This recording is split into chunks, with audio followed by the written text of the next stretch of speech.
What's up, guys? Welcome to another episode. This is the penultimate episode of Fairy Tail's final season. We're one away from the end, and I don't really know how to feel yet, but I do know that I like the fact that the beginning of this episode was 5 continuous minutes with no recaps, all new content. Let's get started.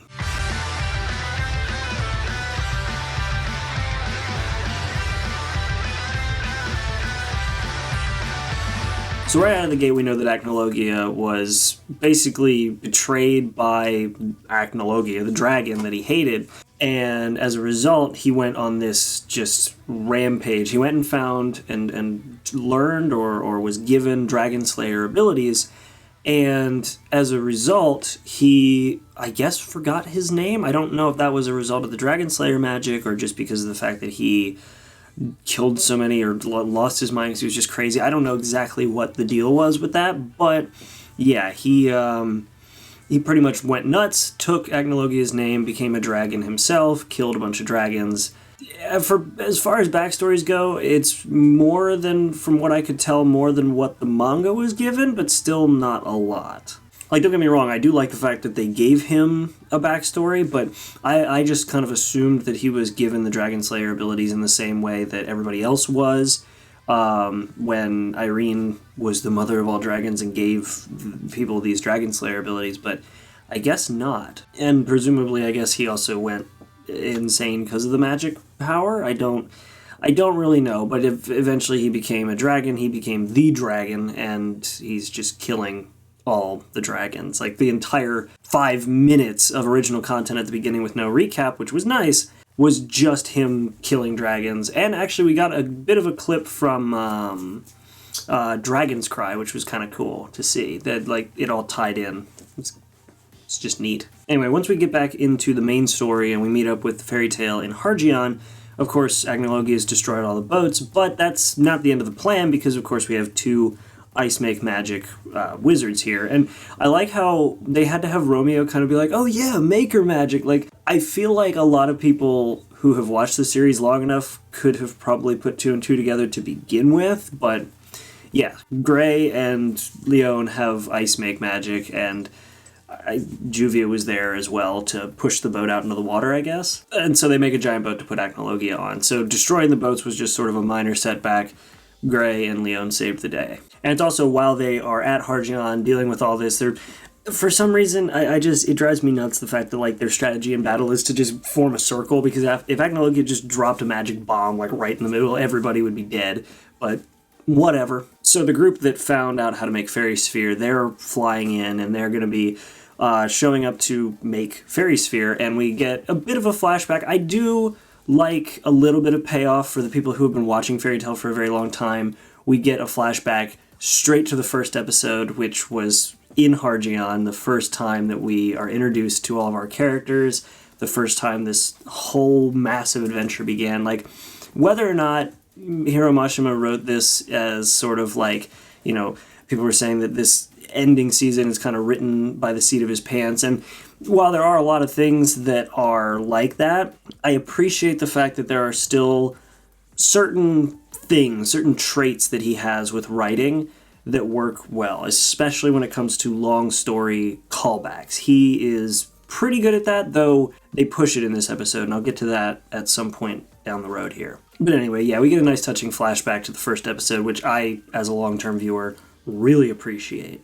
Then we get to the fight with the main dragons and Acnologia, and of course they actually point something out, or rather Natsu points something out in this, that, again, like I said, Hiro Mashima's, whether he's writing by the seat of his pants or not, his ability to call back to things multiple seasons back, or even just earlier in the season, and tie them in some way is good. I'm not going to discredit that. Yeah, there are things I don't like about the way this season was, but they have this entire fight, which the fight itself was really awesome, so let's talk about that real quick. The animation for the fight was awesome. Seeing all the Dragon Slayers give their best and try to take out Acnologia, and seeing Acnologia's true, well, not true, but seeing a big chunk of his ability as he literally just opens his mouth and blows away almost everybody, and Natsu's the only one left standing. But once Acnologia drops that giant attack, and like I said, Natsu's the only one left standing, he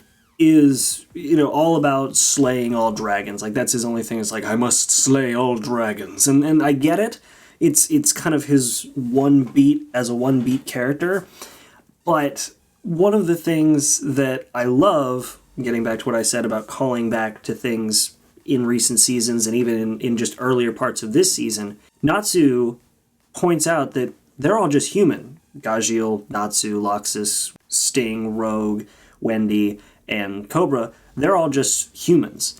And even if they were dragons, he says by killing them, there would still be one dragon left, which would be Acnologia. But the fact that Natsu points out that they're just humans, they're just people, calls back to his whole demon dragon conflict in his little coma that he had earlier in the season, because he learned that he's neither of those things. He is human through and through. That's it. Because he learned that earlier in the season, and it just gives this nice continuity from now into the latter portion of this entire season, coming up on the last episode.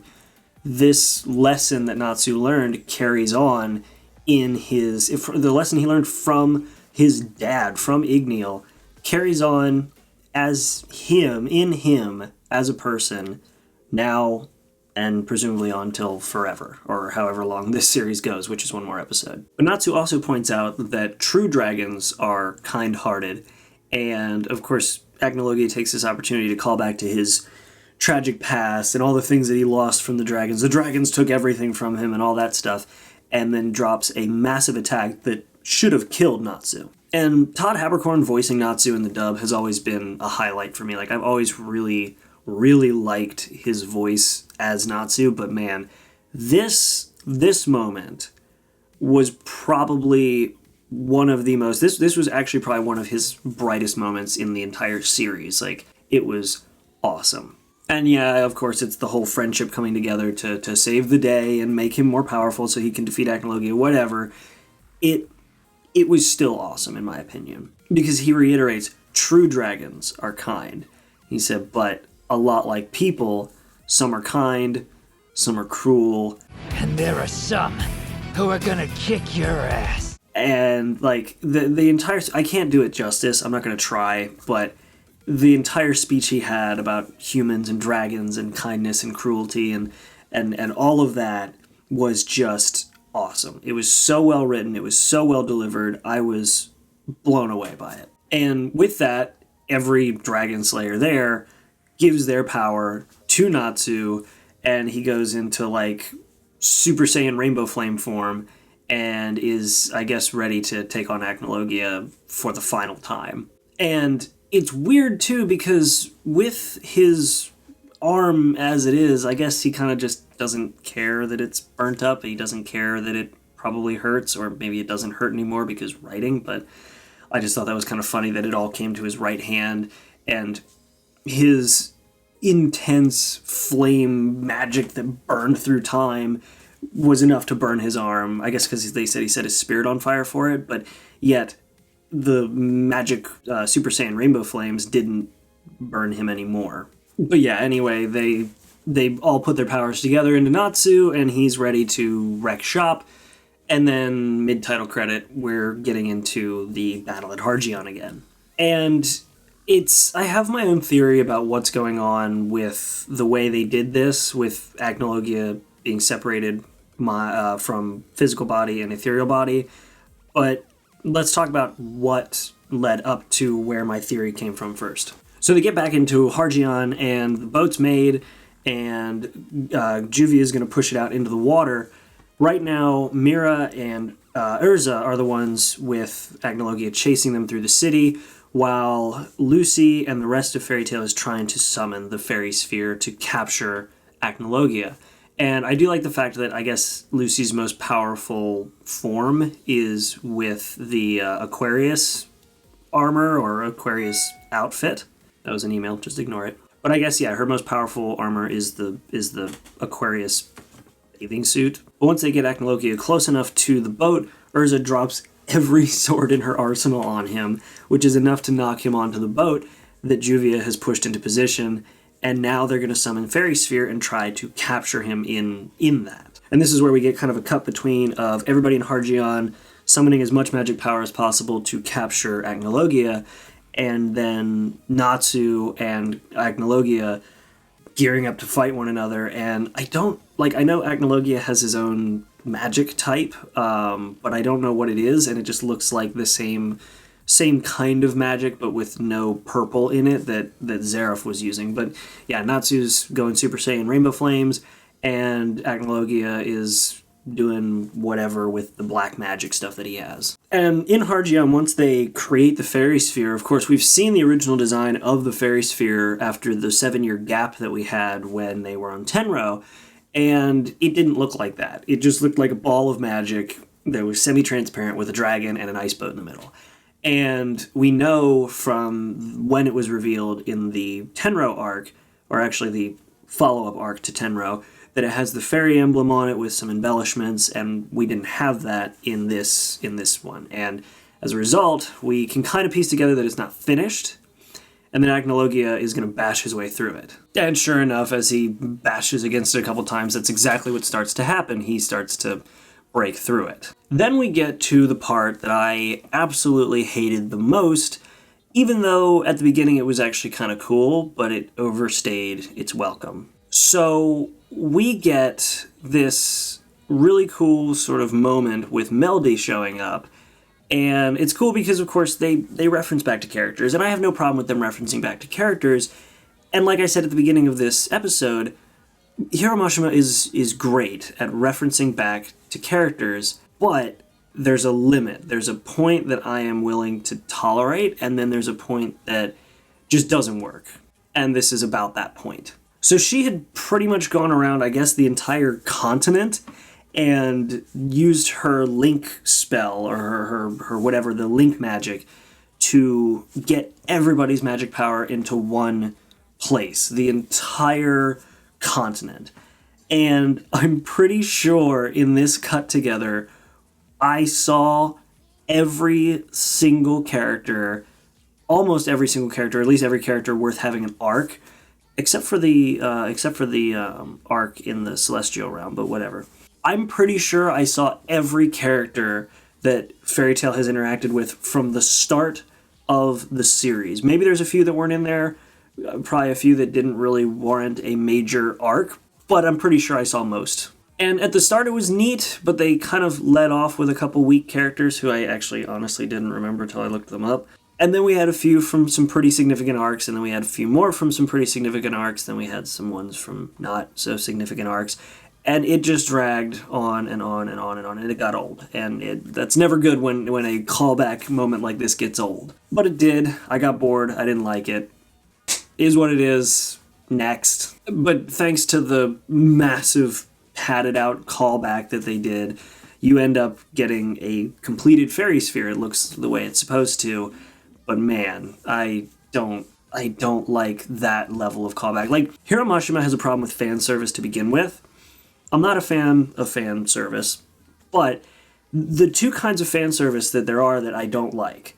There's fan service in the, Tamaki kind from Fire Force, and then there's fan service that just kind of bashes long-term viewers over the head with all the things that they've seen in the past that we're over, we've seen it, it's cool, we get it, but it alienates people who are getting into it, who aren't completely familiar with the content, or they're watching it with a friend, or whatever the case may be.